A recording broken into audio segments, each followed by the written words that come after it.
Well,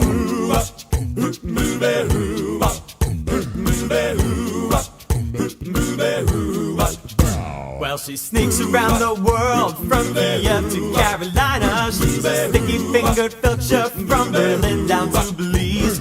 She'll take you for a ride on a slow boat to China. Tell me, where in the world is this place? Well, good morning to you, Metcalf School. Today is Wednesday, it's June 23rd, and I have some exciting news. We have finally reached the last day of school. Yes, I have to confess, one day, mid-May, I was sitting in my music room all by myself, sitting at my desk, and I had this vision that this could be the school year that never ends. Now, there's a song called The Song That Never Ends. It just goes on and on. My friends, what if this was the school year that never ended? But it isn't, because we have reached the last day of school. Now, today is the last day of me doing these announcements. Now, I will say in August, when we come back for our first regular day of school, I will have one final edition of Where in the World is Misplaced, and maybe I'll pop up other places. Who knows? We'll see what goes on next year here at this school. But today, I am in the smallest state in the United States of America. It is only 48 miles by 37 miles. Now, if you are in 5th grade, I know you can calculate the area of this state, but don't bother because it's the last day of school and who wants to do that? Over 400 of this state would fit into just the state of Alaska. 400!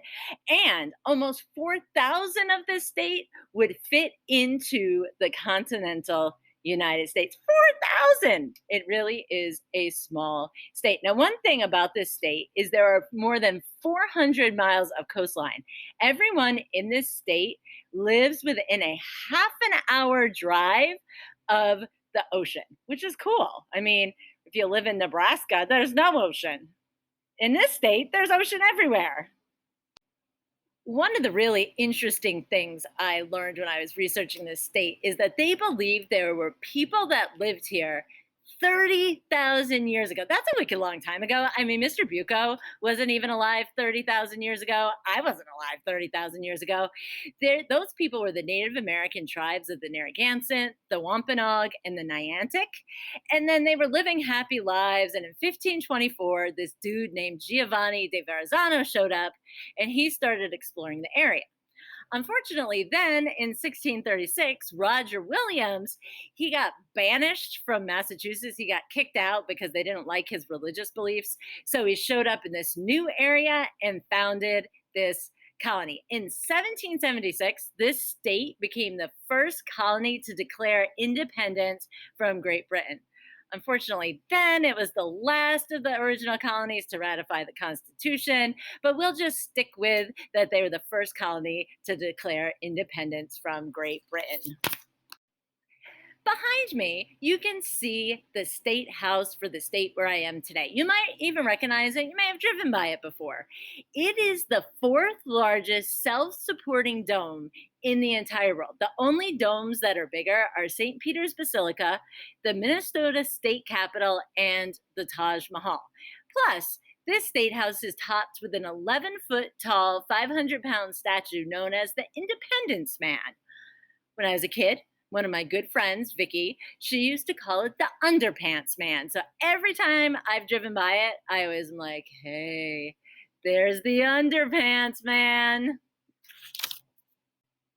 During the Gilded Age, which was roughly from 1890 to 1914, America's richest families would come to this state to summer in a town called Newport. They dropped millions of dollars building elegant mansions and entertaining themselves only during the course of the summer season.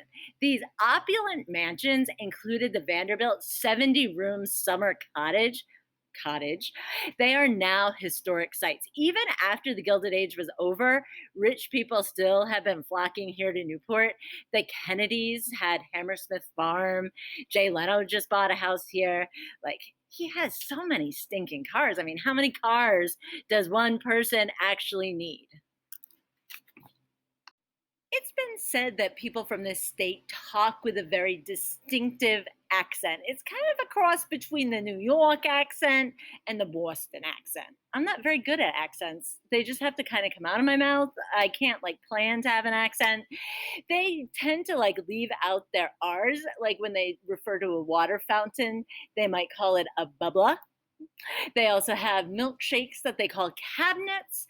A foot long sandwich rather than a sub sandwich is called a grinder, or they call it a grinder. When I was in college, people used to make fun of me because my dog's name was Arthur. And they're like, why did you name your dog Arthur when no one in your family ever says they're ours? Because my parents would be like, Arthur, Arthur. I'm like, I don't know. Good point, I guess. So now, if you could please stand, join us in the pledge to the flag, the Metcalf mission statement, and a moment of silence. And I have no idea what accent that was, but it wasn't Rhode Island. It was like Mafia New York.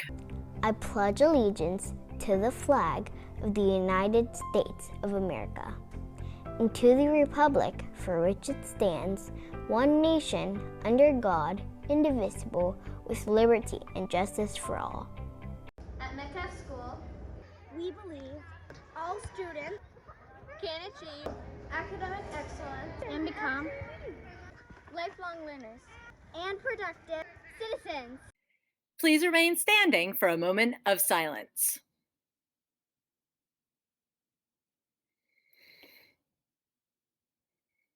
You may be seated. So, in case you didn't know, we had a virtual band here at Metcalf School this year, 3 days a week from 3:30 until 4:15. I would drive home, the kids would take the bus home, and they would log on for virtual band. I had about 30 kids that showed up regularly. Higgins would usually be sitting on my feet. Sometimes he was barking at the UPS man during band class. Those were always good times. There was a day there were some punks that came and knocked on my door. So we had good band times. And I am so proud of these kids. They stuck with virtual band. There's not supposed to be virtual band, but since that was our only option, it worked out really well. So here are some of my band kids playing one last round of Happy Birthday.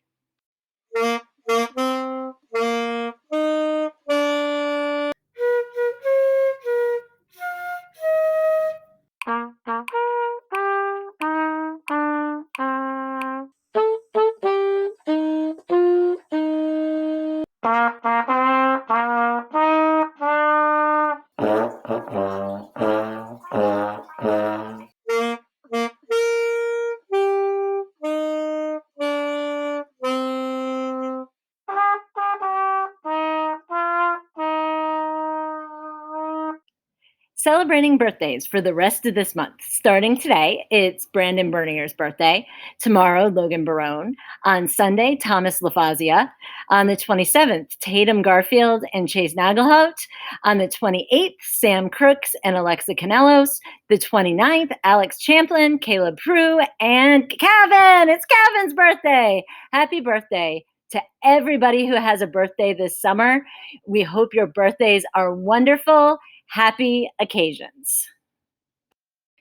So behind me, you can see the Flying Horses Carousel located in Watch Hill. Now, Watch Hill is famous for Taylor Swift having a summer house here. That's for you, Mrs. Shepherd. I know you really like Taylor Swift. They also have a really good ice cream place. I think it's called like St. Anselm or something, but it's really good ice cream. But the carousel behind me in 1883 was left here by a traveling carnival. They couldn't keep up with the maintenance on it. It needed a lot of repairs, so they just left it here. So it's been continuously operating since 1883. When they first built this carousel, they had two men that would have to turn cranks to get the merry-go-round to spin around. Eventually, the men were replaced by a horse. The horse would walk around and drag the merry-go-round with him. The first horse that had this job liked the job so much that in the winter, it would break out of its stable and find its way to the merry-go-round where it would walk around like it was doing its summer job. Now, that's a devoted horse. You can still ride on this carousel. If you sit on the outside, the horses are a little bigger, and they have this thing that you can do as you're riding by. There's this thing that spits out brass rings, and you can try to grab the brass ring on your way by. I remember doing that when I was a kid, and I really liked it. It was fun. So you could go to Watch Hill this summer, get some ice cream, ride on the carousel, and let me know how you like it. I think you'll like it a lot. As this day has gone on, it has gotten more and more humid, and that is why my hair is doing terrible things. Anyway, here are some strange laws that you should be careful of when you're in this state. Number one, you will get fined if you throw pickle juice on a trolley. So if you buy pickles, good. Maybe don't take them on the trolley, and definitely don't throw their juice when you're on the trolley, because that's what people do on trolleys all the time. They just throw pickle juice. Number two, it is illegal in Providence on Sunday to sell both a toothbrush and toothpaste to the same resident. So if you want a toothbrush, good. Toothpaste, good. If you want them both, just don't buy them on Sunday. It is illegal to challenge or accept a duel in this state. So if you want to duel me, we're going to have to go out of state. We got to take it out of state to do this. It is also illegal to ride a horse for the purpose of testing its speed. Does that mean if you're not testing its speed, you can ride the horse on the highway? That doesn't seem to make sense to me. I don't really get that. Okay, next. It is illegal to intentionally bite off somebody's limb. How do you unintentionally bite off somebody's limb? And how exactly do you bite somebody's limb off? I don't understand. I can't picture it. And last but not least, if you're in Newport, it is illegal to smoke a pipe after sunset. You certainly don't want to go to jail for smoking a pipe after sunset. So be careful when you're in this state. Follow these laws. So last week I was in beautiful, hot Las Vegas. I think everybody got it right, mostly because I gave the answer like twice during the video. It wasn't my finest hour. I thought it was a good video. I just gave the answer. So that was the first answer. Second answer, the Hoover Dam blocks the Colorado River. And the football team is the Las Vegas Raiders. The winners from last week were Mrs. O'Neill, 1, 2, and 3, Mr. Levitt, 1 and 3, Mrs. Bucacci, 1, 2, and 3, Mrs. Lavoy, 1, 2, and 3, Miss Ryan, 1, 2, and 3, Miss D'Amico, 1, 2, and 3, Mrs. Goldman, 1, 2, and 3, Miss Lobo, 1 and 3, Mrs. Geyer, 1, 2, and 3, Mrs. Ewingchow / Mrs. Mariano, 1, 2, and 3, Mrs. Barber, 1, 2, and 3, Mrs. Pigeon, 1, 2, and 3, Mrs. Colomb, 1 and 3, Mrs. Fasula, 1, Miss Neal, 1, 2, and 3, Mrs. LeClaire, 1 and 2, Mrs. Millard, 1, and Mrs. Wilbur, 1, 2, and 3. Did you all guess where I am today? I am in the fabulous state of Rhode Island. It's a great place to live. One of my friends always says to me when we're at the beach in the summer, we are so lucky to live where we do. And I look at her, and in the summer, there is no place I would rather be than here in Rhode Island. I didn't even get a chance to talk about the pizza strips and the Stuffies and the Dell's Lemonade and the coffee milk and all the amazing restaurants we have here in Rhode Island. I think that's my favorite part of Rhode Island is you can go anywhere in the state and find something delicious to eat, something unique, something that will be fantastic. So get out there and explore. If you want to send me a message about what your favorite part is about living in Rhode Island, I would love to read them. I will see grades 2 through 5 next year on the first day of school. And can you guess where I'm going to be? The first edition of the 21-22 school year will be coming at you on the first day of school. I wonder if you can guess where I am. The 6th graders are a little jealous because they're not going to find out on the first day of school where I am. Maybe I've moved to Texas. No, I wouldn't want to move to Texas. I don't know where I'll be. But have the most wonderful summer vacation. And if nobody's told you this yet, I am incredibly proud of each and every one of you. You have done a fabulous job this year, whether you're DL, in person, if you had to quarantine.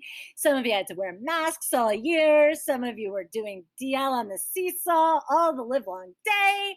I could not be any prouder of you than I am today. Have a great summer. You deserve it.